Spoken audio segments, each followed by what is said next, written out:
Would it be true to say that I ordered you? Alrighty, Grayson Murphy, welcome to the Singletrack Podcast. Thank you so much for having me.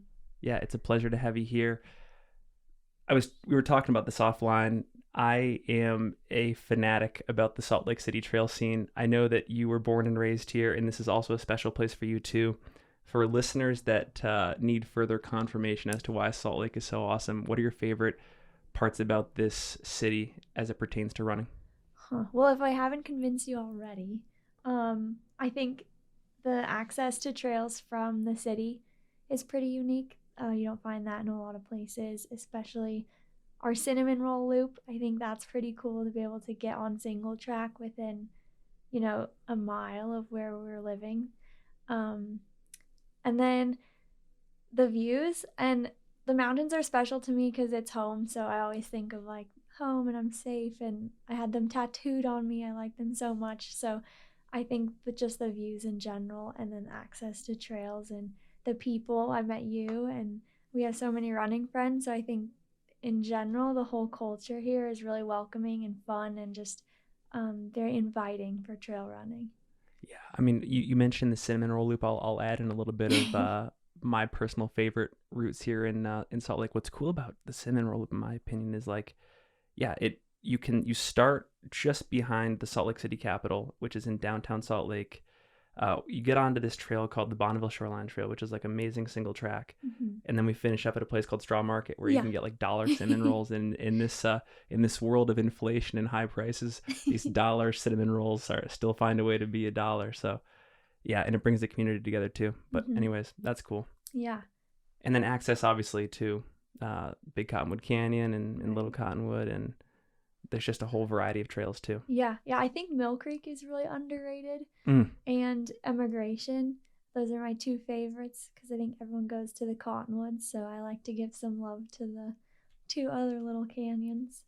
And I know that you, and we'll talk about this later in the show, but you're active in the road scene, the track scene, the trail scene.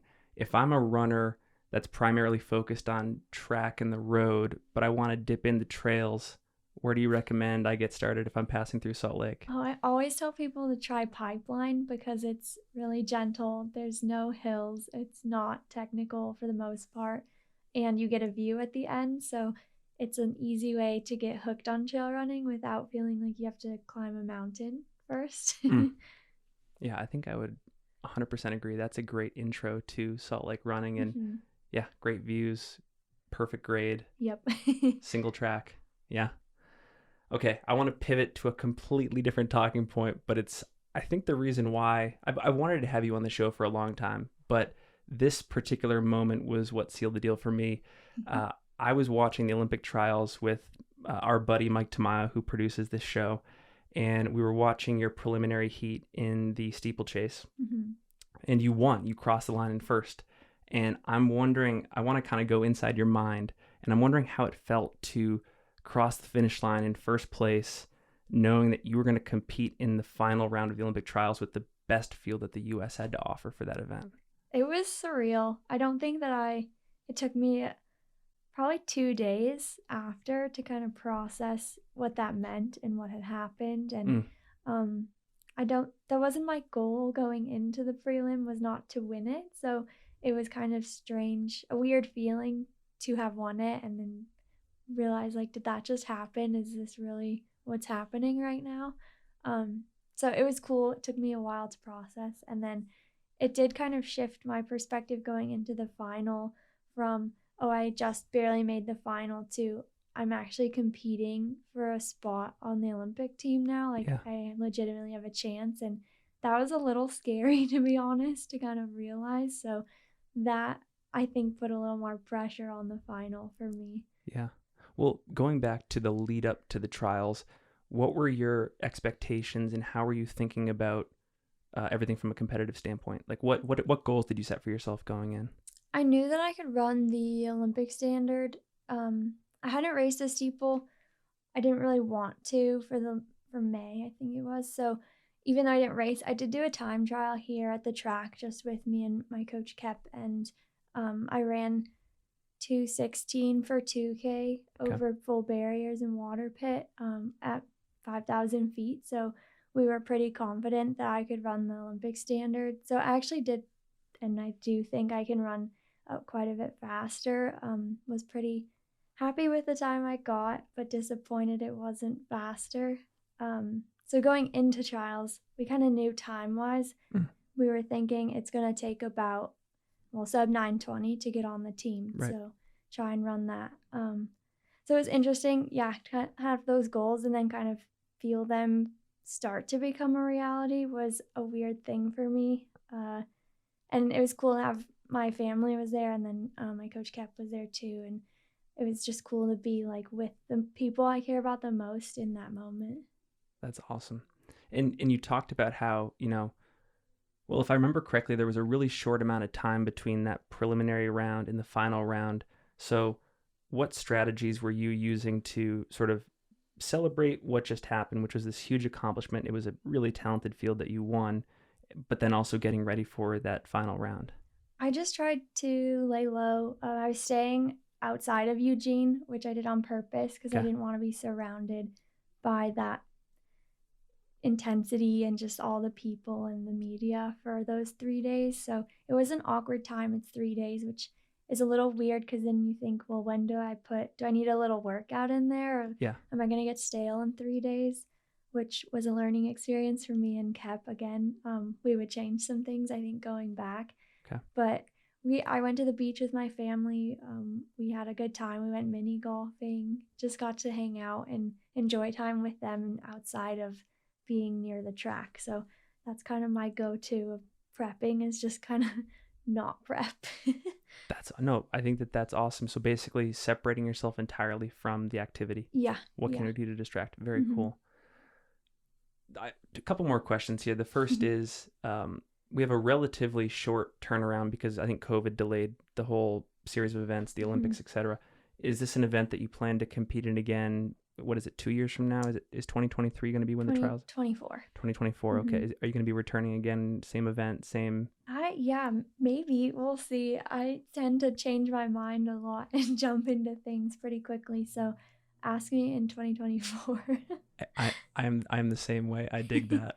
Actually, well, how far out for this year's event?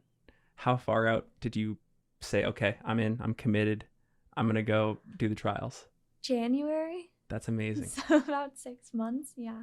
And for context, for anyone that's not, because this is mostly a trail running podcast and track is sort of a different world, the athletes that you were competing against, by contrast, had they committed to this training well in advance, like further out than January? Or what's like the typical, how far out is the typical athlete preparing for this type of event? I would say since the previous Olympics. So they're training from, this year is 5 years leading up to the trials, the chance to compete again. And most track athletes do track all year round. So they have more of an off season right now in the fall and winter, but then they'll start again and run track through the summer. And that is not something I do. So I didn't run steeple in 2 years until this March, actually. Have you had that conversation with anyone about just how impressive it was that you put in these performances on that short of a schedule? And are there any athletes in other events or even in the steeple that you look up to because they've done similar things where on really short schedules they've submitted these amazing performances? I don't think, I could totally be missing someone because I'm sure people are amazing. But no one comes to mind that has like completely pivoted or been away from an event and then come back. Yeah. It seems like they're always kind of have their hand in the pot somewhere.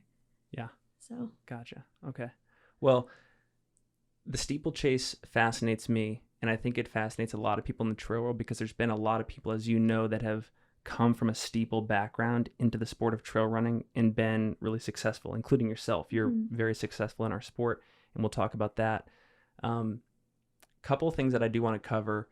Could you define the steeplechase? Because I think we've all heard it talked about in the trail world, but some of us don't know exactly what's involved.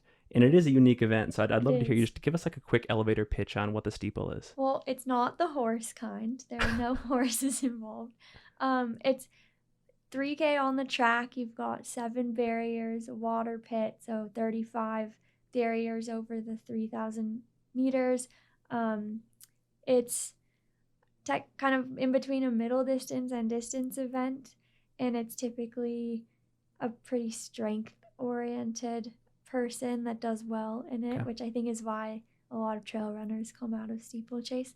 And it's fun. The water pit, so the barriers are not hurdles. They are 4x6 beams, basically, that span 4 lanes, and everyone is running in a pack over them. You're not in your own lane, which I think is a little thrilling, and that's why I like it, because there's an element of danger in there, and you get an adrenaline rush every time you're in a pack of 20 women running at a stationary object at 5 minutes per mile. So I think it's kind of fun, and maybe a little not for the faint of heart, because it does take you down. The barrier will not go down if you hit it. You are definitely the one that is gonna fall down. The way you describe it, I can totally see why people who compete in that event convert over to trails so seamlessly. I mean, downhill running, for example, is the first thing that comes to mind. Like that involves athleticism, but also a sense of fearlessness. Yeah. And just this trust in your feet, and that with each step you're going to make the right one, and you're not going to fall, because if you do, there's some consequences. Yeah. That's cool. Okay. So to close out this particular thread, I'm curious to know, and I know you've said that, you tend to make decisions close to the last minute, which I empathize with because I'm the same type of person. But knowing what you know now about the steeplechase and what's involved to, win the trials and potentially go to the Olympics, do you think you'd make the decision one way or another farther out for 2024, or would you follow the same path of like a January decision and then you prepare that way? Yeah, I think I would prepare that way. It didn't seem to hinder me this time. Yeah. So, and I actually think the trail stuff and pivoting helped strength-wise, because this was the strongest I've ever felt going over barriers, and I don't think that it's a coincidence that it's also the most trail running I've done kind of as my base period. So I think they really complement each other, actually, more than people would think. I dig it. No, I dig it. I think that there's a huge debate going on about, whether you should go all in on a particular event or all in on a sport. And you're an example of somebody who has diversified and had as much success, if not more than anyone. And I'm not sure if I've made up my mind yet, but you certainly are proving out at least one side of the debate. The next question I want to ask you, and I think that you'll be interested in this one because you've had to deal with it a lot, and I think you break the stereotype here, but there is this image that people have of the athletes that go to the trails early must have some lack of talent in track and field or on the roads, and that's why they're doing it. Where do you think that comes from? I would love to know, because I've been told that there's an entire Let's Run thread dedicated to me and that question. Wait, seriously? Yeah. It's pretty hurtful. Don't read it. I'm not going to. It'll make you cry. It made me cry. I don't know where the idea came from. I just think the people that are saying it, I think it comes out of ignorance, and they don't know what trail running actually is or involves, and I've talked about this now, I have a lot of track friends, road friends, trail friends, so I get a unique perspective in getting to talk to all these different groups of people. And I've talked to a lot of the road people, and they're like, you know what? I'm good on the road. I am not good on the trail. And I've been running with these people on the trail, and they are not good on the trail. Yeah. So it doesn't mean that it automatically translates one way or another. They're two different skill sets. Doesn't mean you can't have both too. I just think people that are on the road kind of have a gatekeeper mentality that's like the pinnacle of running, where, if you're trail running, you're not as good or as fast, but that's just not true. And they might not be as good on the trail. They just haven't tried. So I think it's really kind of an ignorance and misunderstanding of sides. You mentioned the Let's Run thread, and I know we don't have to dig into that, but I am curious. You're a public figure, and you're a talented runner. You take a lot of awesome stands on important social issues. You are breaking a lot of narratives going to the trails and competing in track and on the roads at the same time. What are some strategies you've picked up in the process to deal with that criticism and sort of to continue to be yourself and to feel good about what you're doing? Like, what lessons have you taken from that process?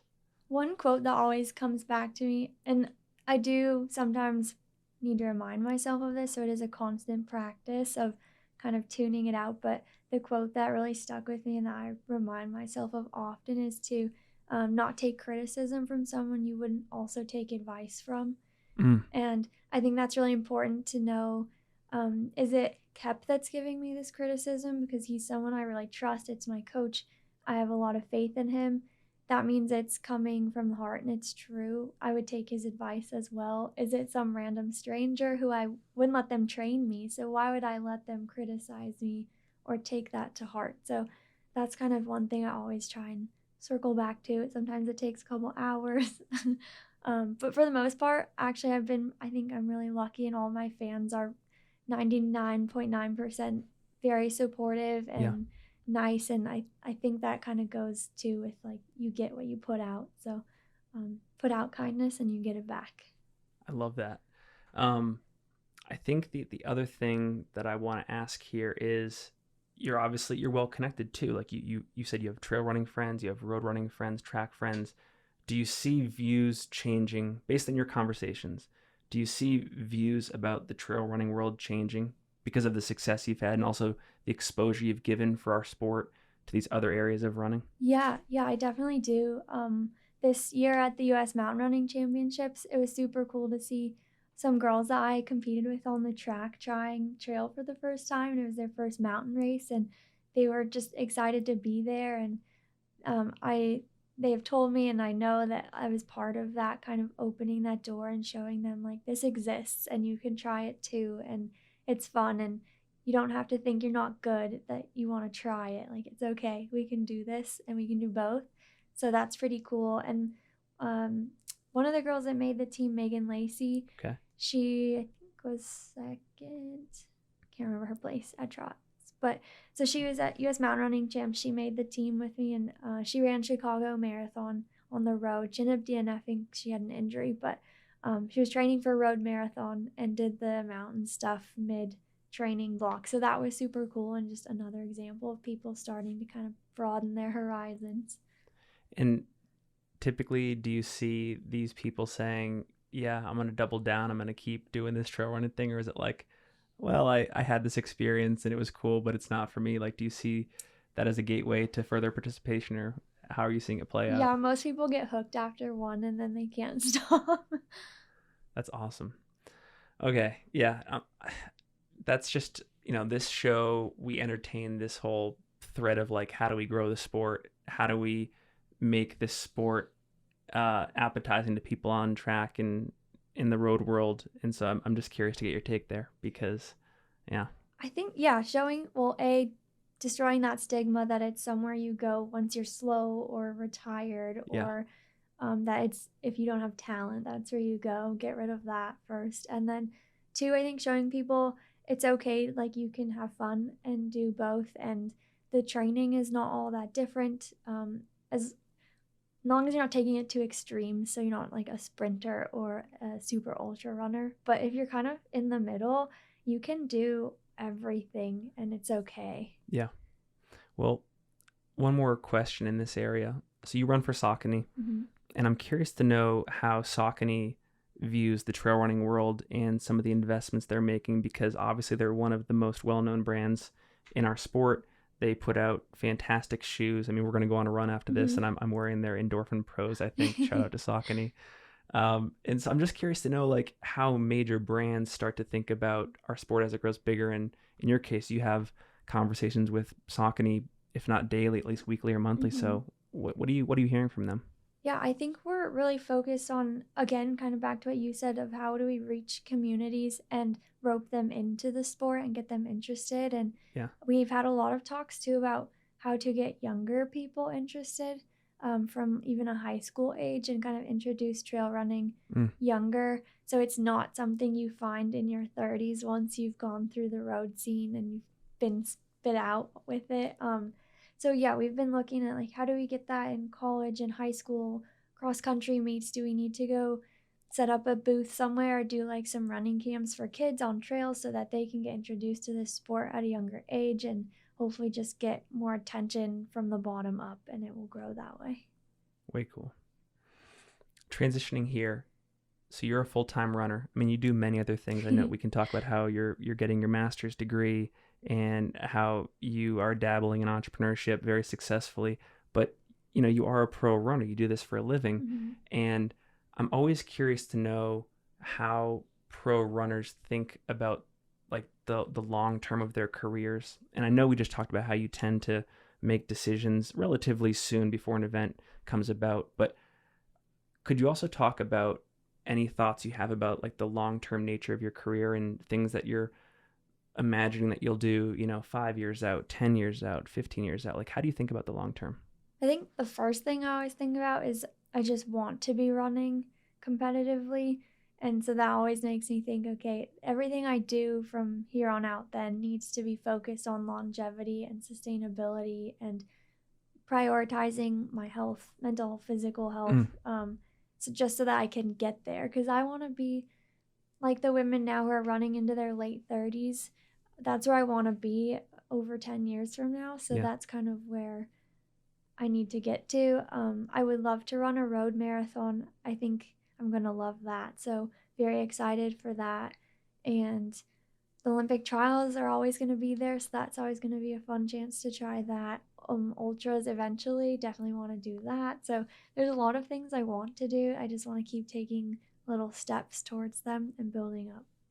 I do want to do a bit of forecasting into your ultra career in a second. Okay. But before that, you did mention one thing interesting, and that is you want to start doing things now that put you in a position to still be competitive and successful a decade from now, 15 years from now. What are some of the things that you're doing on a day-to-day basis that you think are going to set you up well? Prioritizing health, like I said, both mental and physical. So I'm pretty cautious, and Kep is too, with my training. We're not looking to fry me or be overcooked. So, and we kind of err on the cautious side at all costs. So if I need a day off, I'm taking it. If something hurts, I'm going to get it worked on. I'm not going to like put myself in an injury cycle to where that becomes a detriment later on. And then, I think just doing things that make me happy so that I want to keep running and competitive at it is important to me. So that's kind of why I mix things up a lot, which might not make sense to other people, but to me, that's what feels right. And if I can just keep being happy, it seems like the results follow because I'm enjoying what I'm doing. I dig that. Are there any, while I'm chewing on that, are there any particular like recovery tools or favorite go-to meals or meditation practices, stuff like that you incorporate in? Which I know is like the 20% of like a good athlete's lifestyle, but I think people like to know, like, what are you doing in between runs to like get yourself set up for the next one too? I feel like I eat a lot, which I think is important to emphasize. So just any food, but I always have a second breakfast. That seems to be like a staple in my day, is a breakfast before I run and then one after. So I end up eating breakfast at like 1 o'clock sometimes, but I don't care. I love eggs and whatever form. It goes in phases or waves, so kind of whatever form of eggs I feel like that day. And then I do have Normatec boots. Would say I'm not sponsored by them, but shout out Normatec. Yeah, love them. It's a very passive way to recover, so it's easy to lay there and watch TV with them on, so you're not like moving yourself. It does the work for you. Yeah. So like that. And the meditation, I guess journaling for me is kind of one form of that, which is my training log. So I like to sit down every night and fill that out and make sure I know what is coming the next day and feel good about the day that just happened. What are some common themes that you write about? I guess, so I always write about my training, and more than just like what I did, I like to put what I thought and how I felt and anything that came up or anything funny I saw, who I did it with. So it's kind of a diary entry as well about the day, and it just helps me kind of put the day into perspective and be present for a minute and take it all in, and also make sure that the training is on track and not getting carried away with anything. I think it's a great point to think about journaling as a form of meditation, because I'll admit I'm somebody that has always been attracted to meditation, but I'm not somebody that can just sit there with my own thoughts without doing some sort of activity at the same time. And I think journaling is a great outlet. Yeah. And we'll talk about the logs that you have created, which are awesome, later on in the conversation. But I agree that it can be movement based, it can be writing based. It's all good. Mm-hmm. I want to actually come back for a second because we've been talking about some of the misconceptions that road and track people have on the trail scene, but I want to be fair to them because I think that there are some cool things about those two scenes that make running great, and you've experienced them as well. Mm-hmm. Are there any elements of those two scenes that you think that you miss when you come over to the trails and you're like, oh, it'd be so cool if like that piece of the culture existed in trail running? I think, well, the just massive crowds that do road races is really cool and would be cool to see at a trail race. Not thinking about the environmental impacts of that, but from a concept standpoint, I think that'd be really cool. So maybe I need to go to UTMB or something to see that. But I was at the New York Marathon this last weekend, and just seeing that and how the city comes together and celebrates for an entire weekend this race, and they're out there for 9 hours cheering people on. 50,000 people are running through the streets through all 5 boroughs. It's so cool to see people band together like that, and I think it would be really cool to see that pushed more into the trail scene too. That's a great answer. Yeah, I was actually talking, that's a fantastic answer. I was talking about that with Mario Fraioli from the Morning Shakeout pod 3 weeks ago, and we kind of reached the conclusion that at least right now that would sort of have to happen on the roads. Like he talked about this informal 50K that happens in Manhattan, for example. Oh, okay. That has a similar vibe, but yeah, you're never alone in the New York City Marathon, which is so cool, especially from a crowd standpoint. Very cool. And I can attest to how cool UTMB is, at least as you're passing through the cities. Okay. But that's a great answer. Yeah, I got to think about that one more. How do we incorporate more of that crowd scene and that like social support along the way? Yeah. That's really cool.